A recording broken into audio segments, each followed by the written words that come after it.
तो कल तक के पाठ में हमने दर्शन किया कि हनुमान जी की बहुत बड़ाई कर रहे हैं रघुनाथ जी। रघुनाथ जी को जब ये खबर मिली कि वानर सेना अपना काम बना के आ गई है, हनुमान जी ने माता सीता को खोज लिया है, तो यह बात देखकर जानकर मेरे रघुनाथ अति हर्षित हुए और हनुमान जी ने श्री राम जी को माता सीता की निशानी चूड़ामणि दिया, जिसको देखकर श्री राम के नेत्रों में अश्रु आ गए और चूड़ामणि को अपने हृदय से लगा लिया। हनुमान जी को श्री राम बार बार उठाते रहे और हनुमान जी इनके चरणों में गिरे रहे। स्वामी और भक्त का बड़ा अच्छा विभल दृश्य है कि प्रभु उनको बार बार उठाना चाहते हैं, परंतु प्रेम में डूबे हुए हनुमान जी को चरणों से उठना सुहाता नहीं है कि प्रभु का कर कमल हनुमान जी के सर पर है। उस स्थिति का सिमरन करके शिवजी प्रेम मगन हो रहे हैं, क्योंकि शिवजी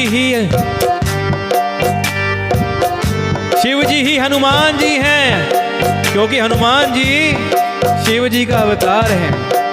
इसलिए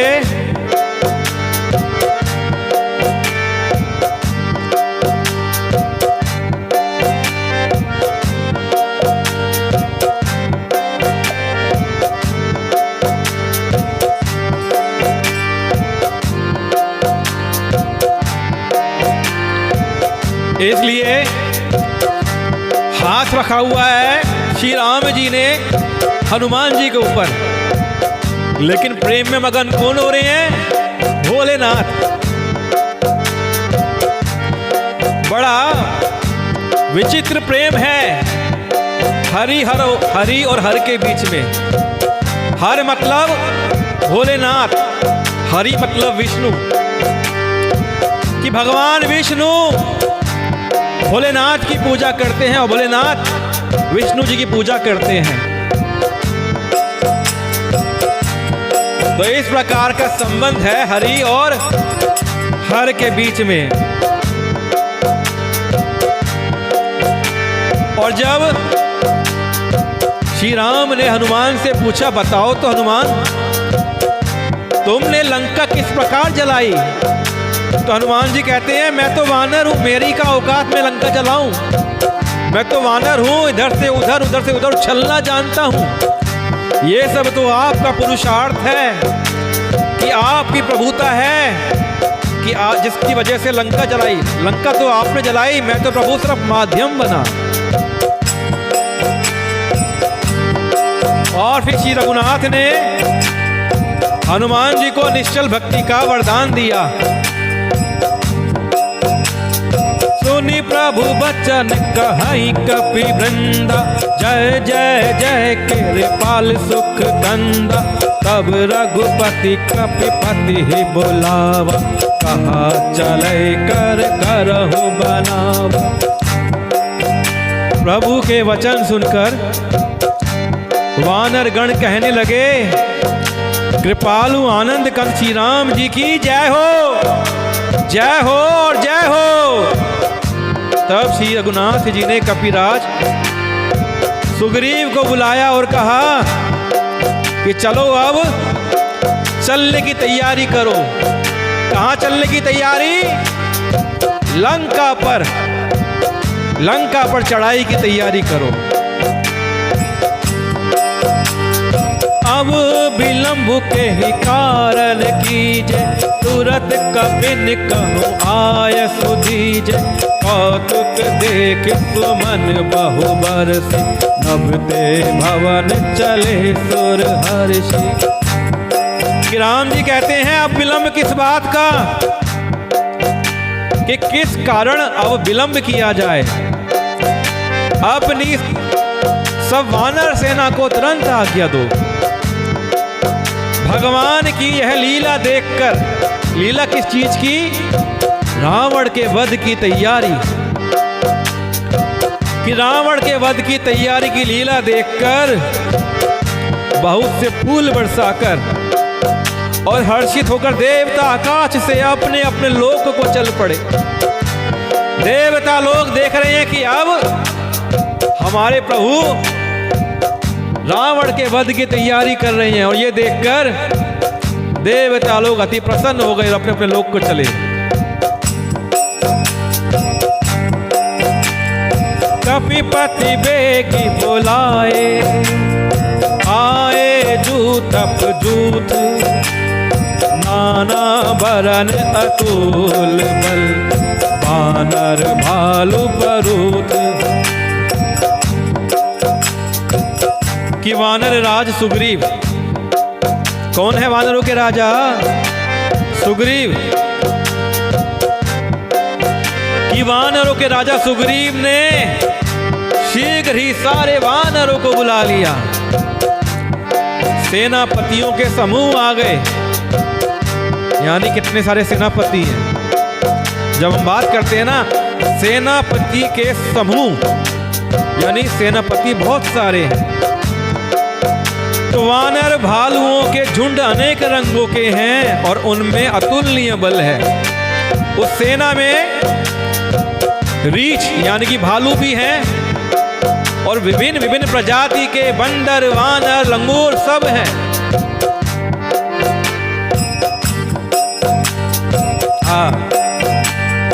राम सिया राम सिया राम, प्रभु पद पंकज नावहि सीसा, गरजहि भालु महाबल कीसा। देखि राम सकल कपि सेना, चितई कृपा करि राजीव नयना। राम मेरे राम मेरे राम राम राम, सीता राम मेरे राम मेरे राम राम राम।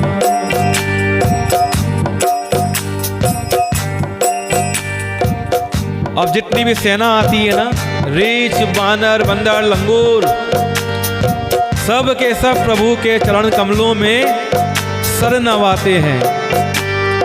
महान बलवान रीछ और वानर गरज रहे हैं, गर्जना कर रहे हैं वानर और रीछ। श्री राम जी ने वानरों की सारी सेना देखी, तब कमल नेत्रों से, किस प्रकार के नेत्र हैं मेरे रघुनाथ जी के? कमल के समान नेत्र हैं, राजीव नयना। तो कमल नेत्रों से कृपा पूर्वक उन सब की ओर दृष्टि डाली। इसका पता है मतलब क्या है? कि श्री राम ने सब वानरों के ऊपर, सारी सेना के ऊपर अपनी कृपा की दृष्टि डाली। जिस प्रकार श्री राम ने समस्त वानर सेना के ऊपर अपनी कृपा दृष्टि डाली, हे रघुनाथ जी हम पर भी अपनी कृपा की दृष्टि डालना और हम पर कृपा करना।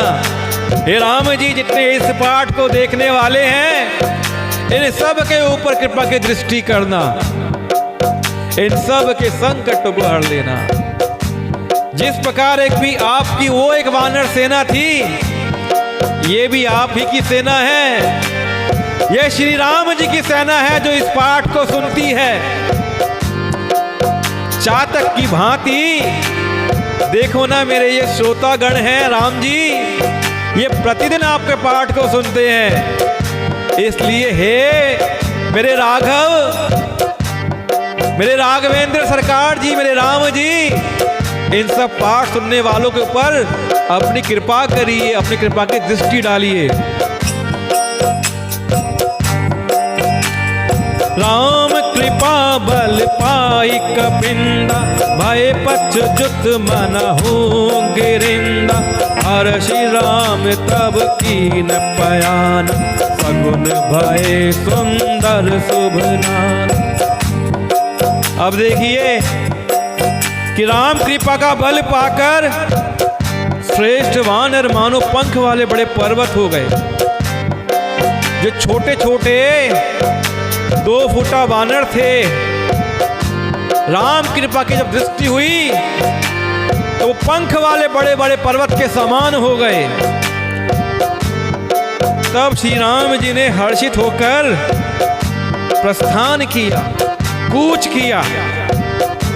और देखिए, जब उन्होंने कूच किया ना, तो अनेकों अनेक सुंदर और शुभ शकुन होने लगे, शुभ संकेत मिलने लगे।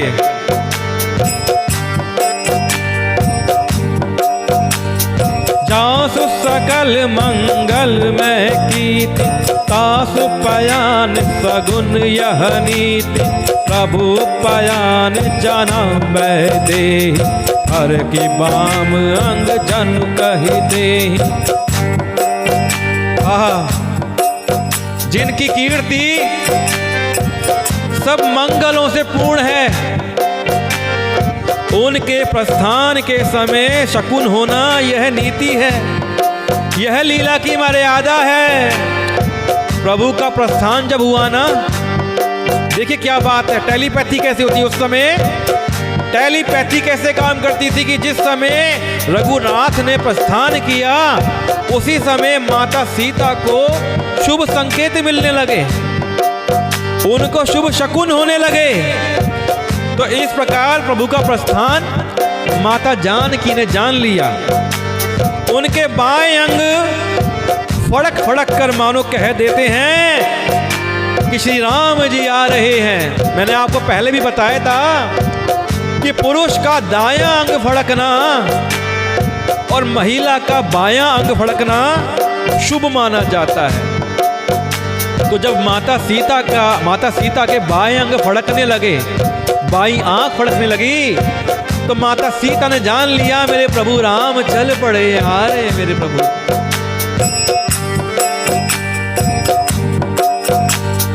जोई जोई सगुन जानकी ही होई, असगुन भयउ रावण ही सोई, चलकट को भर नए पार, कर जहि बानर भालू अपार। कि जानकी जी को जो जो शकुन हो रहे हैं, उधर देखो कितनी बड़ी टेलीपैथी, कितनी बड़ी कायनात काम कर रही है, ब्रह्मांड की शक्तियां काम कर रही हैं। उधर श्री राम जी चल पड़े, इधर माता जानकी को शुभ शकुन होने लगे, और इधर देखिए रावण को अपशकुन होने लगे। रावण को अपशकुन हो रहे हैं। रावण की दाहिनी आंख, दाहिने अंग ना फड़क कर बाहिने अंग फड़क रहे हैं। तो रावण अहंकार के मद में चूर है, नहीं पहचानना, लेकिन उसको अब शकुन होने लगे हैं। अब श्री राम जी की सेना चली, इतनी शानदार सेना है, ऐसी सेना है जिसका वर्णन नहीं किया जा सकता।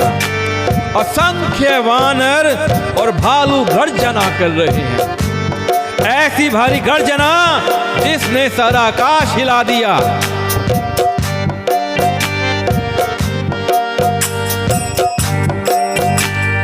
नख आयुध गिरि पादप धारी, चले गगन मही इच्छाचारी, हरिनाद भालू कपि करहि, डगमगाहि ते गज चिक करहि। कि नख ही जिनके शस्त्र हैं, कि जो रीछ हैं और बानर हैं, इनके शस्त्र क्या हैं? इनके नख, इनके नाखून इनके शस्त्र हैं। आपने देखे रीछ के नाखून कैसे होते हैं? बड़े बड़े। भालू के नाखून बहुत बड़े बड़े होते हैं। तो नख ही जिनके शस्त्र हैं, वे इच्छा अनुसार सर्वत्र बेरोक टोक चलने वाले रीछ वानर पर्वतों और वृक्षों को धारण किए हुए कोई आकाश मार्ग से और कोई पृथ्वी पर चले जा रहे हैं। अर्थात किसी के हाथ में पत्थर की चट्टान है, किसी के हाथ में पूरा पूरा पर्वत है, किसी ने पूरे वृक्ष को हाथ में उठाया हुआ है, और किसी के शस्त्र किया है नाखून। कुछ लोग जमीन पर चलकर जा रहे हैं और कुछ लोग आकाश में उड़ते हुए जा रहे हैं। वे सिंह के समान गर्जना कर रहे हैं, शेरों जैसी गर्जना कर रहे हैं। उनके चलने और गर्जने से दिशाओं के हाथी विचलित होकर चिंगाड़ रहे हैं। चिक्करही दिक्कज डोल मही गिरी लोल सागर खर भरे, मन हर्ष सब गंधर्व सुर नाग किन्नर दुख टरे। कट कटही मर कट बिकट भट बहु कोटि कोटिन धावही, जय राम प्रबल प्रताप कौशलनाथ गुण गण गावही। राम मेरे राम मेरे राम राम राम, सीताराम सीताराम सीताराम राम राम। दिशाओं के हाथी चिंगाड़ने लगे, पृथ्वी डोलने लगी, पर्वत चंचल हो गए, कांपने लगे और समुद्र खलबला उठे। गंधर्व देवता मुनि नाग किन्नर सब के सब मन में हर्षित हो गए कि अब हमारे दुख टल गए। दुख किस प्रकार टल गए कि रघुनाथ जी राक्षसों का संहार करने जा रहे हैं। जो राक्षस हम पर अत्याचार किया करते थे वो दुख अब टल गए। देखिए, इस बात में मैं आपको कुछ शब्दों की तरफ इशारा करता हूं कि लिखा है कि मन हर्ष सब गंधर्व सुर मुनि नाग किन्नर। क्या लिखा है? गंधर्व देवता मुनि नाग किन्नर। अर्थात उस युग में, त्रेता युग में, किन्नरों को देवताओं का स्थान प्राप्त था। और आज के युग में अगर आप ना किसी रेड लाइट पे अपनी गाड़ी रोक लेते हैं ना, तो किन्नर लोग भीख मांगते हुए आपकी गाड़ी पे आ जाते हैं। और अगर आप उन्हें मना कर देते हैं ना, तो वो आपको भला बुरा कहना शुरू कर देते हैं। इसलिए पैसों के लिए मैं कहता हूं, किन्नर हमारे देवताओं के समान हैं। हमको किन्नरों की देवताओं के समान पूजा करनी चाहिए कि ये सब एक ही श्रेणी के लोग हैं। गंधर्व देवता मुनि नाग किन्नर। और अब तो मैंने देखा है कि कई बार किसी घर में कोई शुभ मंगल कार्य होता है तो किन्नर लोग नेग मांगने आते हैं। और कई बार मैंने ऐसा देखा है कि देने वाले की हैसियत नहीं होती देने की, किन्नर लोग गुंडागर्दी पे उतर के आ जाते हैं पैसे मांगने के लिए। ऐसा होता है ना। और इसके चक्कर किन्नर लोग बेशर्मी पे आ जाते हैं, कपड़े उतारने लग जाते हैं, गाली देने लग जाते हैं। मैं पुनः यह कहना चाहता हूं, समस्त किन्नर समाज से निवेदन करना चाहता हूं कि आप लोग हमारे सम्माननीय हो, आपकी पूजा होनी चाहिए।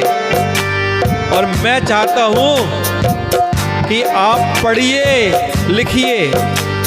मुझे नहीं लगता है कि कोई भी व्यक्ति ऐसा होगा जो आज की तारीख में किन्नरों का मजाक उड़ाता हो। सभी लोग किन्नरों के उत्थान के लिए कार्य करना चाहते हैं। क्या किसी को बुरा लगेगा कि उसके साथ में एक काम करने वाला सहकर्मी किन्नर हो? क्या फर्क पड़ता है? क्या किसी बच्चे के साथ पढ़ने वाला कोई व्यक्ति किन्नर है, कोई बच्चा किन्नर है, तो क्या वो उसे टीचर पढ़ाएगा? नहीं। किन्नरों का ऊंचा स्थान है। मैं समस्त किन्नर समाज से निवेदन करना चाहता हूं कि आप पूजा के योग्य हैं। कृपया सड़कों पर, गलियों में भीख मत मांगिए। आपका सम्मान है सनातन धर्म के अंदर, आपकी एक गरिमा है। इसलिए मैं आपसे यही कहना चाहता हूं, आप कृपया पढ़िए, लिखिए, नौकरी के लिए आवेदन करिए। समस्त सनातन समाज आपको सपोर्ट करेगा, लेकिन गाली देकर नंगे होकर भीख मांगना छोड़ दीजिए। हमारे ग्रंथों में आपको बड़ा सम्मान दिया गया है, इस सम्मान की गरिमा को बनाए रखिए।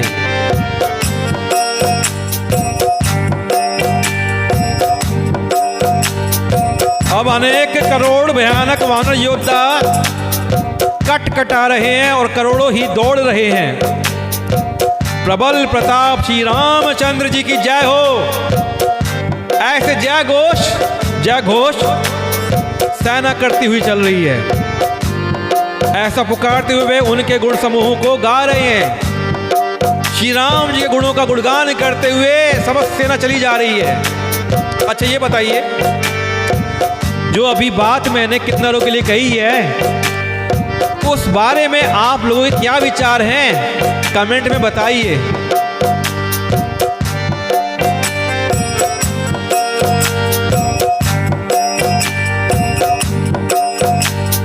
सही सकना भार उदार, आही पति बार बारही मोहई। दसन पुनि पुनि कमट पृष्ठ कठोर सोके मिसोहई। रघुबीर रुचिर प्रयाण प्रतीति, जान परम सुहावनी। जनु कमठ खर पर सर्पराज, सोलिकट अपिचल पवनी। मेरे राम मेरे राम मेरे राम राम राम। सीताराम सीताराम सीताराम राम। कि उदार परम श्रेष्ठ एवं महान सर्पराज शेष जी भी सेना का बोझ नहीं सह सकते।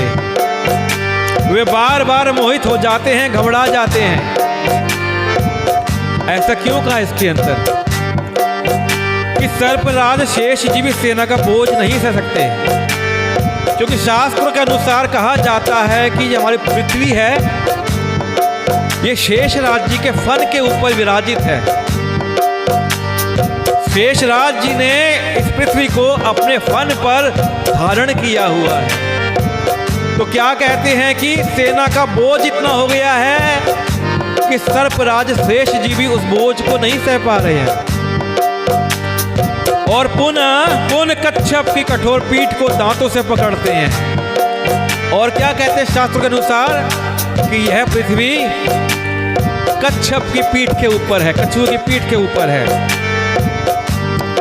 तो उसी में वही लिखा है कि कठोर पीठ को दांतों से पकड़ते हैं। ऐसा करते अर्थात बार बार दांतों को गड़ाकर कच्छप की पीठ पर लकीर से खींचते हुए वे कैसे शोभा दे रहे हैं, मानो श्री रामचंद्र जी की सुंदर प्रस्थान यात्रा को परम सुहावनी जानकर उसकी अचल पवित्र कथा को सर्पराज शेष जी कच्छप की पीठ पर लिख रहे हों। बोले सियापति रामचंद्र की जय हो। अहि विधि जाय कृपा निधि, उतरे सागर की।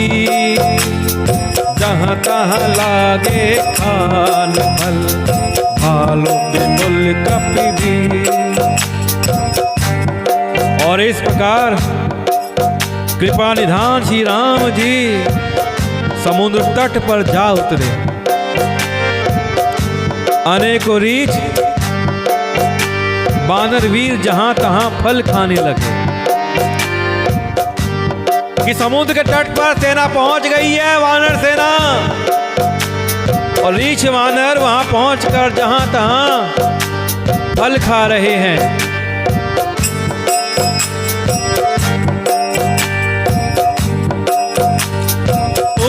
निशाचर रहा सशंका, जब ते जारी कयऊ कपिलंका, निज निज ग्रह सब करहि विचार, नहीं निश्चर कुल के रउबार। अब उस तरफ देखते हैं लंका में कि वहां लंका में जब से हनुमान जी लंका को जलाकर गए हैं, तब से वहां के राक्षस भयभीत रहने लगे हैं। सारे के सारे राक्षस क्या कहते हैं, सो जा बेटा नहीं तो हनुमान जी आ जाएंगे। एक कहावत से कहते हैं कि दूर गांव में जब कोई बच्चा रोता है तो क्या कहते हैं, सो जा बच्चे गब्बर सिंह आ जाएगा। तो राक्षस क्या कहते हैं, सो जा बच्चे नहीं तो हनुमान जी आ जाएंगे। तो हनुमान जी का भय बन गया है, लंका के अंदर सब राक्षस भयभीत रहते हैं।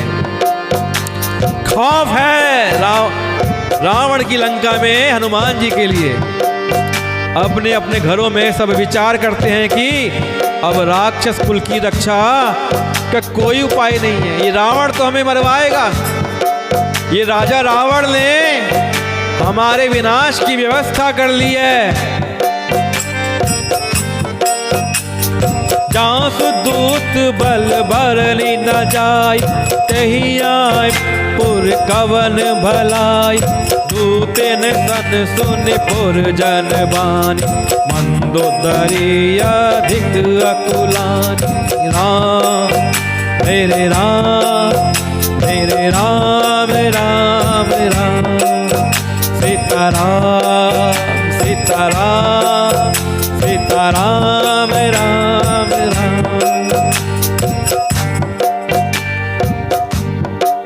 जिसके दूत का बल का वर्णन नहीं किया जा सकता, उसके स्वयं नगर में आने पर कौन भलाई है। कि राम जी के दूत हनुमान जी ने आकर इतनी तबाही मचा दी, अगर वो स्वयं आएंगे नगर में तो किसका भला होगा भैया, विनाश ही विनाश हो जाएगा। हम लोगों की बड़ी बुरी दशा होगी।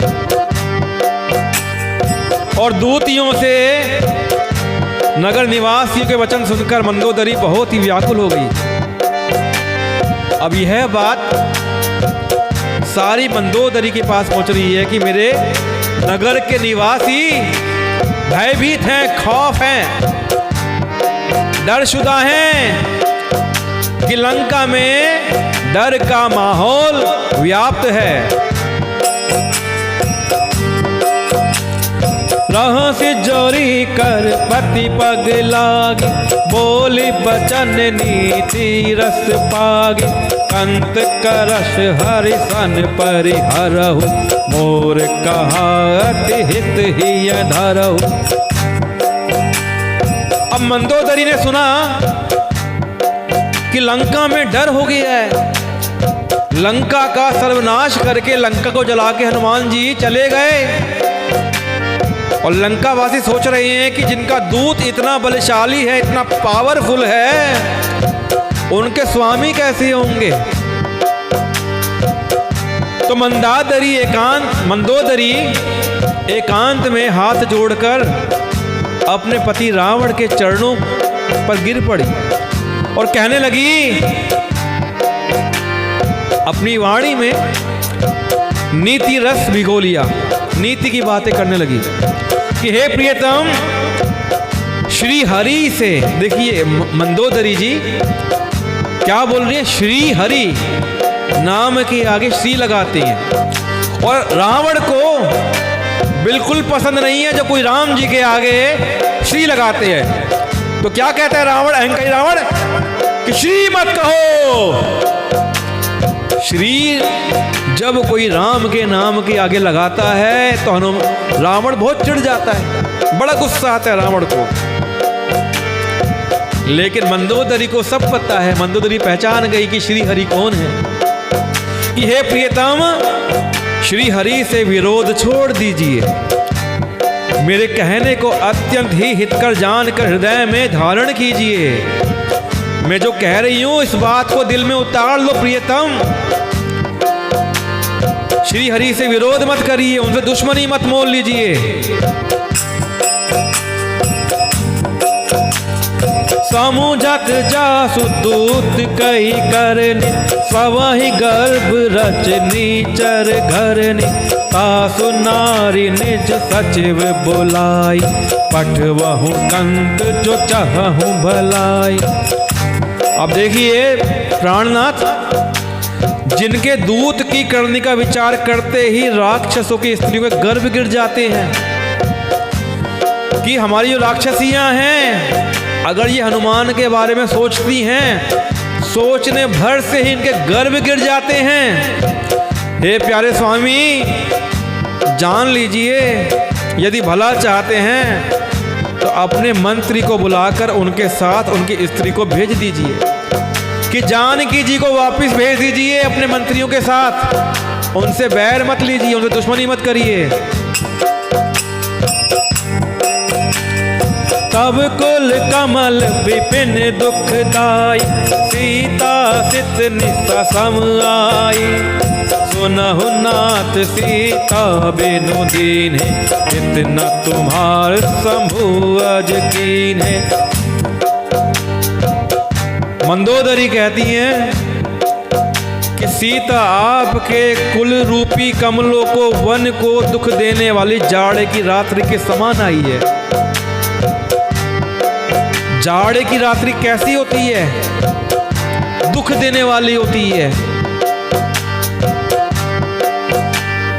ऐसी दुख देने वाली रात्रि आपके कुल को दोष लगा देगी। तो ये जानकी है ना, आपके कुल का नाश कर देगी। हे नाथ सुनिए, सीता को लौटाए बिना शंभु और ब्रह्मा के लिए भी आपका भला नहीं हो सकता। अगर नाथ आप सीता को नहीं लौटाएंगे ना, मुझे नहीं लगता कि शंभुनाथ भी और ब्रह्मा जी आपकी सहायता करेंगे। कोई भी आपका भला नहीं कर पाएगा। इसलिए हे नाथ, जानकी जी को, श्री हरि को, राम जी को लौटा दीजिए। राम बाण अहिगन सरिस, निकर निशाचर भेग। जब लगी ग्रसत न तब लगी, जतन करहु तजिते। मंदोदरी कहती हैं कि श्री राम जी के बाण सर्पों के समूह के समान हैं और राक्षसों के समूह मेंढक के समान। जब तक मैं इन्हें ग्रस नहीं लेते, निगल नहीं लेते, तब तक हट छोड़कर उपाय कर दीजिए कि हे प्राणनाथ लंकापति, उपाय कर लीजिए, जिद छोड़ दीजिए। क्योंकि जो राक्षस है ना हमारे, ये मेंढक के समान है और रघुनाथ के बाण सर्पों के समान है। और सर्प क्या करता है? मेंढक को खा जाता है। तो रघुनाथ के बाण इससे पहले कि हमारे राक्षसों को मेंढक के समान सर्प बन के खा जाएं, आप अपना हट, अपनी जिद छोड़ दीजिए।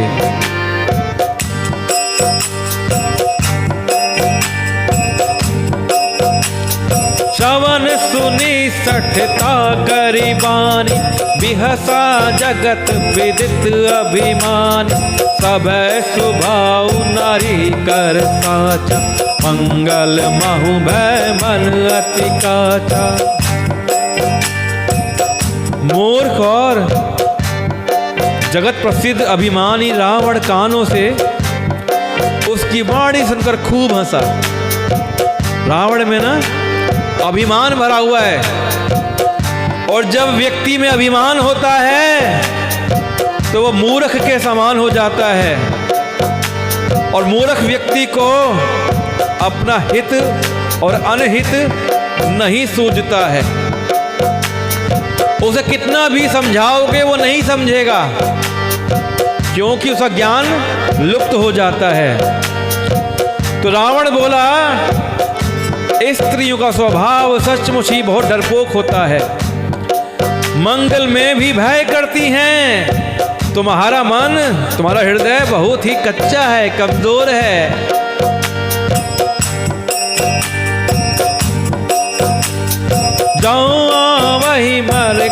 कटकाई, जियहि विचारे निश्चर खाई। कंपहि लोकप जांगी त्रासा, तासु नारी साबित बड़ी हासा। राम मेरे राम, मेरे राम राम राम। यदि वानरों की सेना आएगी तो बेचारे राक्षस उसे खाकर अपना जीवन निर्वाह कर लेंगे। आने दो वानर की सेना को, मेरे राक्षस वानरों को खा जाएंगे। लोकपाल भी जिसके डर से कांपते हैं, उसकी स्त्री डरती है। ये बड़ी हंसी की बात है। अभिमानी रावण बात समझ नहीं रहा है।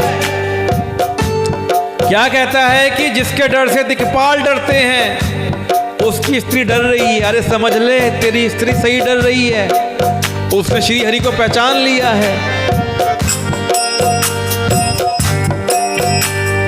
अस कही भी हंसी ताही उर लाई, चले उस सभा ममता अधिकाई।